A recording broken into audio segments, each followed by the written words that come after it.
మెజార్టీతో గెలుస్తానని Rajam TDP MLA అభ్యర్థి కొండ్రు మురళీమోహన్ ధీమా వ్యక్తం చేశారు.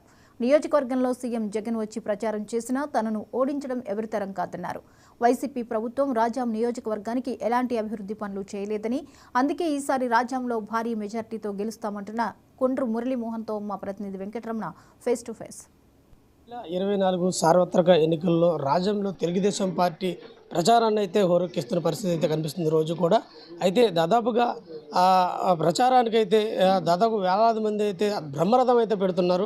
ఎక్కడికక్కడ పూలదండలతో అయితే అక్కడ ఉన్న అభ్యర్థి అయినటువంటి కొండ్రు మురళీమోహన్కి రోజు కూడా వేలాది మంది అయితే కండువ కప్పి పార్టీలో కూడా చేరికలు చేరే పరిస్థితి కూడా కనిపిస్తుంది. అయితే మనతో పాటు రాజాం ఎమ్మెల్యే అభ్యర్థి కొండ్రు మురళీ గారు మనతో పాటు ఉన్నారు. ఆయన అడిగి మరికొంత సమాచారం అయితే తెలుసుకునే ప్రయత్నం చేద్దాం.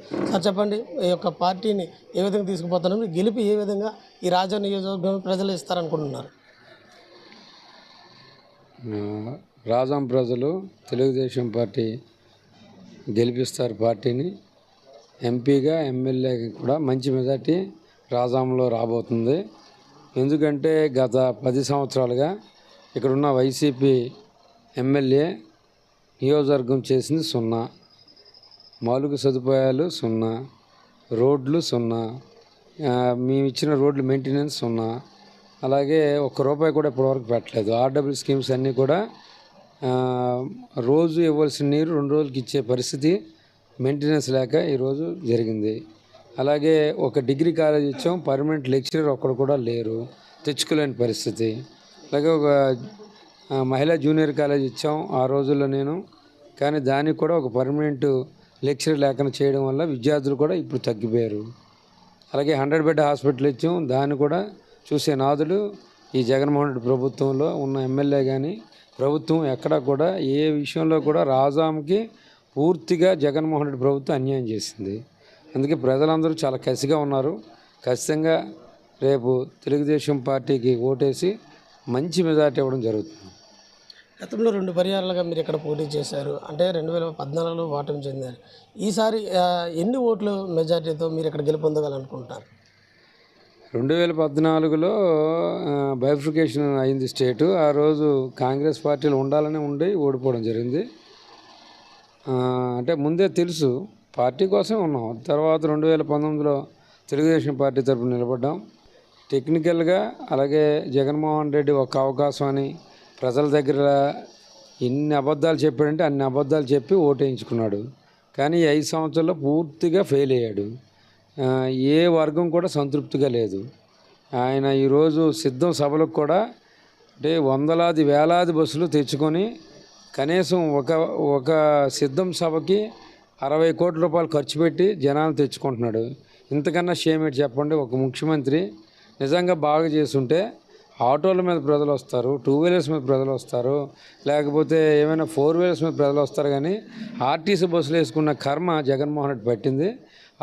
వైఎస్ఆర్సీపీ టోటల్గా ఫెయిల్ అయింది. వైఎస్ఆర్సీపీలో ఉన్న ఎంపీపీలు, జెడ్పీటీసీలు, సర్పంచులు కూడా జగన్మోహన్ రెడ్డి ఓడించాలని కంకణం కట్టుకున్నారు. అందుకోసం భారీ మెజారిటీ ఎన్డీఏ అభ్యర్థికి రావడం జరుగుతుంది. అంటే ఇక్కడ ఆల్రెడీ ఉన్న ఎమ్మెల్యే అభ్యర్థి అయినటువంటి వైసీపీ అభ్యర్థి ఆల్రెడీ మీ మీద కొంత ప్రకటన కూడా చేస్తున్నారు, మీడియా కూడా. ఖచ్చితంగా నేను ఓడిస్తాను, భారీ మెజార్టీతో 50,000 మెజార్టీతో వైసీపీ ఇక్కడ గెలుపొందుతుందని వాళ్ళు అంటున్నారు. మీరు ఒకవేళ తెదేపి గెలిస్తే ఎన్ని ఓట్లు మెజార్టీతో మీరు గెలిచే పరిస్థితి? చాలా మంచిది. 50,000 ఎందుకు, 150,000తో గెలవనండి. జగన్మోహన్ రెడ్డి వచ్చి ఇక్కడ కూర్చోమనండి, గెలిస్తే అప్పుడు చూద్దాం. మేము మంచి మెజార్టీ గెలుస్తాం, మాకు తెలుసు. మేము ఆల్రెడీ ఈ నియోజకవర్గంలో 30,000తో గెలిచాం. ఇప్పటివరకు ఎవడు గెలలేదు, నా మీద అంత మెజార్టీ తెచ్చుకోలేదు. అత్యవసరతోనే గెలిచారు అందరూ. ఈసారి ఎలా గెలుస్తాడో చూస్తాం. అసలు ఆయనకి ఏముంది ఇక్కడ? ఏమైనా ఏదో ఒక సర్వీస్ చేసాడనే కాదు. ఇంకా నేనైతే పెద్దగా అభ్యర్థులు లోకల్ మీద నేను మాట్లాడను. నేను స్టేట్ పాలసీలే మాట్లాడతాను. ఇలాంటి వాళ్ళందరూ కూడాను ఏదో మాట్లాడుతుంటారు, పట్టించుకోక్కర్లేదు. ఖచ్చితంగా రాజాం అయితే నాకు బ్రహ్మరథం పడుతూ 2024 ఎన్నికల్లో ఖచ్చితంగా నన్ను గెలిపిస్తారు. దాదాపుగా 30,000 పైచీలకు మెజార్టీతో నన్ను ఇక్కడ రాజాం ఓటర్లంతా గెలిపించే పరిస్థితి కూడా ఉంటుందని కొండ్రు మురళీ వరకు చెప్తున్నారు.